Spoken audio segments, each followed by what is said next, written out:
आपका हमारे Excel course के वीडियो नंबर 4 में। इससे पहले हम 3 वीडियो बना चुके हैं आप लोगों के लिए। बेसिक से एडवांस तक हम इस कोर्स में पूरा कवर कराएंगे और 500 एक्सेल के फॉर्मूला के बारे में आप लोगों को जानकारी देंगे। तो आप वीडियो में बने रहें और लास्ट तक इस कोर्स को ज्वाइन करके रखें। तो चलिए दोस्तों, शुरू करते हैं आज का वीडियो। आज हमारे पास है स्टॉक मैनेजमेंट। स्टॉक मैनेजमेंट क्या होता है, स्टॉक मैनेजमेंट के बारे में थोड़ा समझ लेते हैं। किसी भी स्टोर या किसी भी ऑफिस, इंस्टीट्यूशंस या कंपनी में क्या होता है कि स्टोर कीपर होता है, जिसका काम क्या होता है कि आपके पास जो भी कंपनी का स्टॉक, जो भी स्टॉक से मतलब है कि कोई सामान कंपनी सेल आउट करती है, परचेज करती है, वो हमारे पास कितना बचा हुआ है, कितना हमने सेल आउट कर दिया, उसका एक रिपोर्ट रखने का काम होता है स्टोर कीपर का। उसको हम कहते हैं स्टॉक मैनेजमेंट। स्टॉक मैनेजमेंट, अब यहाँ पे 3 तरीके के हम रिपोर्ट्स बनाते हैं। एक तो आपके पास आता है stock management, stock inward report. दूसरी रिपोर्ट हमारी बनती है स्टॉक आउटवर्ड रिपोर्ट, और सबसे इंपॉर्टेंट तीसरी बनती है नेट स्टॉक रिपोर्ट, यानी कि हमारे पास अब कितना सामान बचा हुआ है, कितना स्टॉक है, हमें ऑर्डर करना है नहीं करना है, ये डिसाइड करता है हम नेट स्टॉक रिपोर्ट से। तो फॉर एग्जांपल यहाँ पे मैंने कुछ स्टॉक इस एक फॉर्मेट आप लोगों के बना के रखा है। इसका आप लोग को अगर प्रैक्टिकल चाहिए तो मैं इसका लिंक आप लोगों को वीडियो के डिस्क्रिप्शन में दे दूंगा। आप लोग वहाँ से इस सीट को डाउनलोड कर सकते हैं, इस पे प्रैक्टिस कर सकते हैं। और अगर आपको बनाना है तो आप हमारे पहले वाले वीडियो देख करके आप लोग आसानी से ऐसी इस तरीके की रिपोर्ट्स तैयार कर सकते हैं। मर्ज करना, ऑल्ट के साथ इंटर का यूज़ करना, या रैप टेक्स्ट करना, टोटल करना, या आपके पास परसेंटेज निकालना, ये सारा हमने इससे पहले वाले वीडियो में कवर किया। और आज हम कुछ और फॉर्मूले, 500 फॉर्मूले के कुछ और फॉर्मूला हम इसमें कवर करेंगे। तो चलिए दोस्तों, शुरू करते हैं। आज हमने यहाँ पे कुछ डेट रखी हुई है, जैसे यहाँ पे 1 1 1 2 1 3 1 4 1 5 1, ये मैंने ड्रैग किया हुआ है। आप लोग भी चाहे तो अलग अलग डेट के हिसाब से अपने डेटा को रख सकते हैं। अब यहाँ पे मैंने कुछ प्रोडक्ट हमारे पास जो जिसको हम क्या करते हैं, परचेज करते हैं और बेचते हैं, इस चीज़ के लिए मैंने एक स्टॉक मैनेजमेंट किया हुआ है। तो यहाँ पे इस तरीके, जैसे मैं यहाँ पे क्लिक करता हूँ तो यहाँ पे मेरे पे एक लिस्ट आती है, ड्रॉप डाउन मेन्यू कहते हैं हम इसको। तो यहाँ पे जैसे हमने यहाँ पे SMPS चाहिए तो मैं SMPS पे क्लिक करूँगा तो SMPS सेलेक्ट हो जाएगा। तो इस तरीके की रिपोर्ट्स, आपको इस तरीके का ड्रॉप डाउन आप लोगों को कैसे बनाना है, मैं आप लोगों को यहाँ पे ये चीज़ बनाना सिखा देता हूँ। यहाँ पे बना हुआ है, यहाँ पे सिखा लेते हैं। तो यहाँ पे इस तरीके ड्रॉप डाउन बनाने के लिए सबसे पहले हम डेटा में आते हैं। डेटा में आने के बाद हम यहाँ पे जाएंगे डेटा वैलिडेशन में। डेटा वैलिडेशन में जाने के बाद आपको क्या करना है, यहाँ पे एनी नंबर को बदल के आपको लिस्ट करना है, और लिस्ट सोर्स में आपको वो चीज़ देना है जिस चीज़ का आप बिजनेस करते हैं। फॉर एग्जांपल मैं यहाँ पे keyboard, comma mouse, comma RAM, comma SSD, या आप जिस चीज़ का बिजनेस करते हैं, आप जो भी चीज़ें सेल आउट करते हैं या परचेज करते हैं, उसकी लिस्ट यहाँ पे बना के ओके कर देंगे। अब जैसे यहाँ पे क्लिक करेंगे तो वो लिस्ट आपको यहाँ पे ड्रॉप डाउन के रूप में शो होना शुरू हो जाएगा। तो यहाँ पे फॉर एग्जांपल मैं स्टार्ट से करता हूँ। मैं यहाँ पे कुछ कीबोर्ड परचेज करता हूँ, इस वाली लिस्ट में आता हूँ। यहाँ पे मैं माउस परचेज करता हूँ, यहाँ पे अगेन मैं कीबोर्ड परचेज करता हूँ, यहाँ पे फिर मैं माउस परचेज करता हूँ, यहाँ पे जाके मैं SSD लेता, रैम लेता हूँ, यहाँ पे मैं SSD लेता हूँ, सॉरी यहाँ पे मैं SSD को परचेज़ करता हूँ। यहाँ पे जाने के बाद मैं एक एक चीज़ें SMPS को ले लेता हूँ। यहाँ पे जाने के बाद मैं मॉनिटर को ले लेता हूँ, फिर मैं अगेन CPU को लेता हूँ। जैसे जैसे हम परचेज़ करेंगे तो वैसे वैसे हम इसमें एंट्री करते रहेंगे स्टॉक इनवर्ड रिपोर्ट में। तो जैसे हम स्टॉक इनवर्ड रिपोर्ट में एंट्री करते रहेंगे, जब भी हम परचेज़ करेंगे उस डेट को, तो यहाँ पे हम फॉर एग्जाम्पल फिर से मैंने कीबोर्ड परचेज़ किए, फिर से मैंने यहाँ पे मैं SMPS परचेज़ किए। अब यहाँ पे क्वांटिटी आता है, क्वांटिटी में आपने कितना परचेज़ किया आपको वो फिलअप करना है। फॉर एग्जांपल मैंने यहाँ पे 30 किया था, फिर मैं यहाँ पे जाके 40, फिर यहाँ पे जाके 50, इस तरीके से मैं नॉर्मली रैंडमली भर रहा हूँ। आप लोग जैसे ही परचेज़ करेंगे वैसे ही आप लोग भरते रहेंगे। तो सीक्वेंस में आप लोगों को सही सही भरना होता है, अदरवाइज आपको दिक्कत हो सकती है। जो भी स्टोर कीपर उसको सही भरना होता है। यहाँ पे फॉर एग्जांपल मैंने कीबोर्ड ले लिया, यहाँ पे मैंने SMPS या रैम ले लिया, यहाँ पे माउस ले लिया।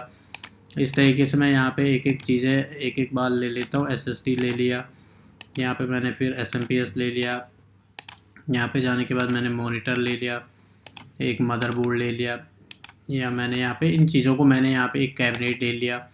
तो अब यहाँ पे मैंने कितनी क्वांटिटी इनको परचेज़ किया, यहाँ पे मैं लिख देता हूँ 20 25।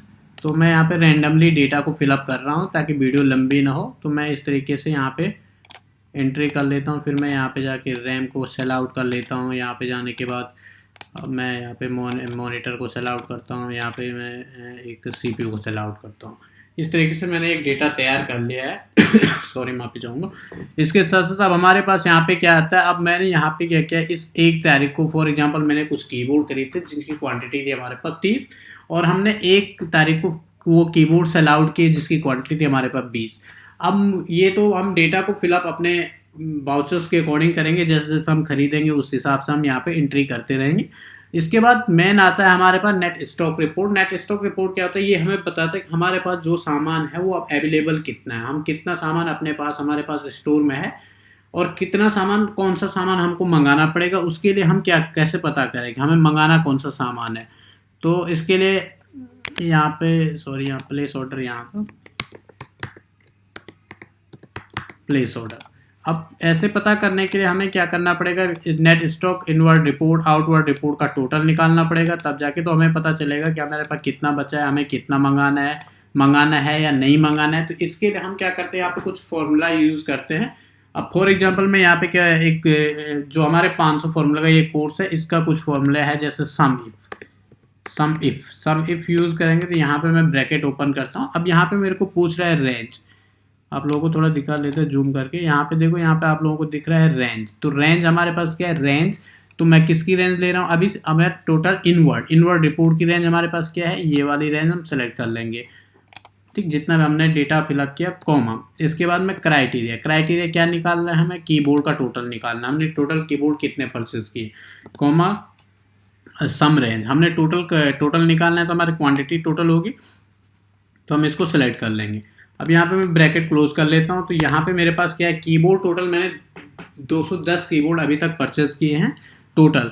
तो यहाँ पे कहाँ 30 कीबोर्ड ये हैं, 50 कीबोर्ड ये हैं, फिर 130 कीबोर्ड ये हैं। तो हमारे पास इस टाइप से 100 कीबोर्ड और भी होंगे यहाँ बीच पे, कहीं जहाँ जहाँ कीबोर्ड है, इन सब का टोटल यहाँ पे आ गया 210। अब ऐसे ही हमें स्टॉक आउटवर्ड का भी निकालना पड़ेगा। इस तरीके से मुझे इनका सबका चाहिए, तो मैं एक बार फॉर्मूला लगा चुका हूँ। तो आप यहाँ पे ड्रैग करेंगे और यहाँ ड्रैग करने के बाद आपके सारे के सारे निकल जाएगा, क्योंकि मदरबोर्ड हमने अभी तक इस वाले कॉलम में मदरबोर्ड परचेज नहीं किया, इसलिए यहाँ पे 0 आ रहा है।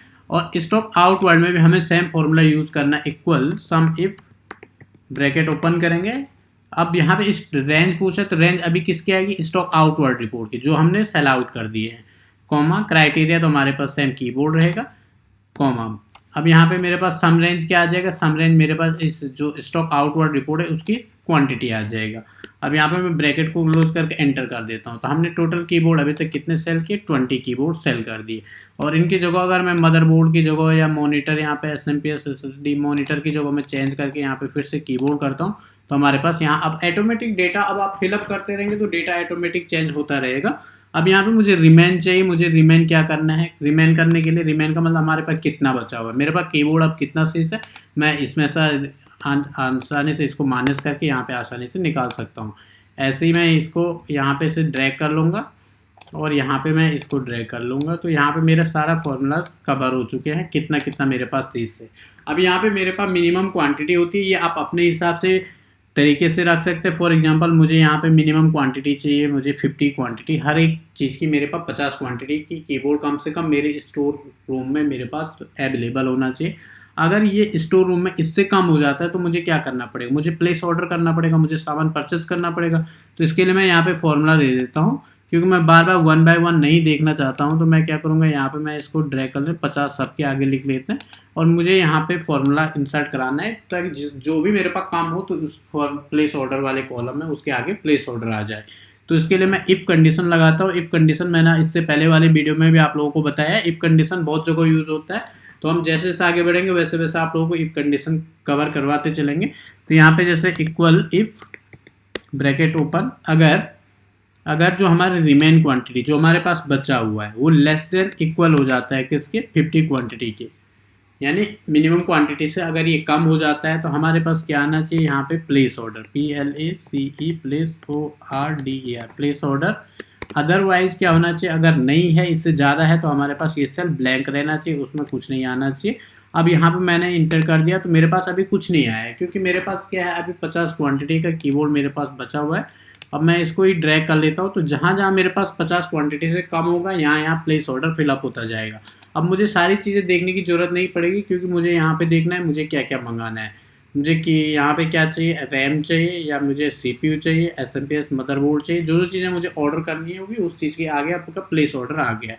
अब मैं यहाँ जैसे जैसे एंट्री बदलते रहता हूँ, फॉर एग्जांपल मैं यहाँ पे अगेन आता हूँ, मुझे मंगाना कहाँ है, मुझे मंगाना है रैम में, तो मैं रैम को सिलेक्ट करता हूँ, रैम, और यहाँ पे डाल देता हूँ मैं 100 क्वांटिटी और रैम को मैं मंगा लेता हूँ।